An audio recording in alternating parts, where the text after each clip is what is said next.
alleviated per borrower. It was a really complicated process. NPR did a huge study where they found out that private lenders had not been keeping track of payments, which is really important because after 240 payments, a lot of borrowers were actually entitled to have the rest of their debt forgiven. That's one payment a month for 20 years.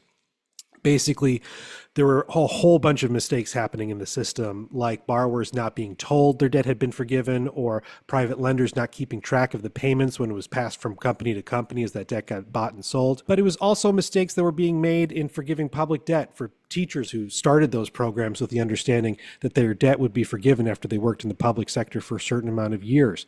I think the big question that I just want to ask you, Banker Bill, is would we all be better off if that $420 billion had been forgiven? Are we better off with the $188 billion that are circulating into our economy instead of going to paying off debt?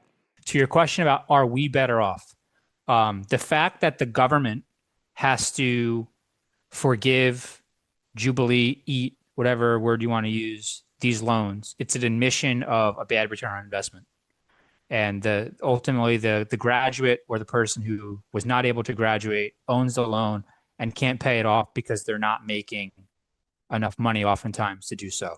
So I think are we all better off? Probably not, because these are credit losses is what we're really admitting to by writing it off. Are the people better off?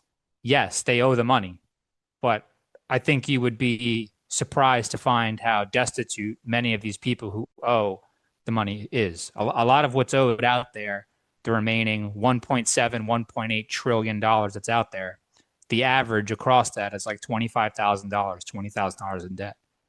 I mean, that's like a used car. It's not an insurmountable sum. The